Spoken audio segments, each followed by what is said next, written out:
Assalamualaikum warahmatullahi wabarakatuh.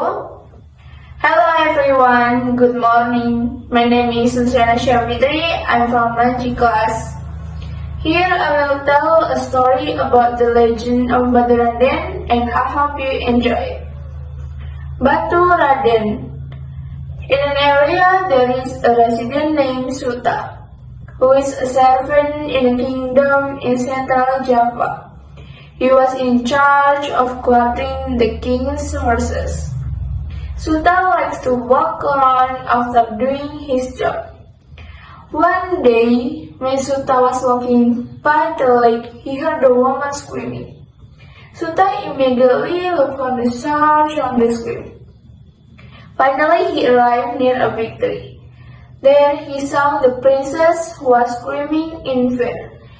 In front of the princess, there's a giant snake threatening and cornering. Suta was actually scared, but he was not worried about the safety of the princess. Then he took a big stick and hit the snake. The snake hides in pain and eventually died. "Thank you, Suta, you have saved my life," said the princess. "Oh, no need to thank, princess. It is my duty as your father's servant to help and look after you." From that day on, Suta and the princess became good friends. Gradually, their friendship turned into falling in love.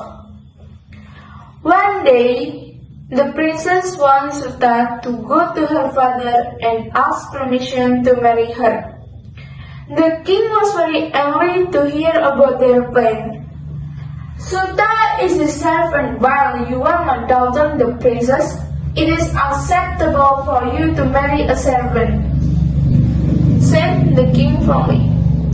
The princess was sad to hear her father's answer, especially after her father threw Suta into prison for having the courage to ask to marry her. In prison, Suta was not given food and drink.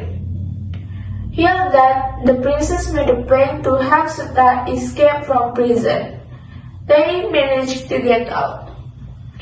One day, they raced near a river and they are married and start a family, and happily ever after. And the place where Suta and the princess raised their family is called Batu Raden.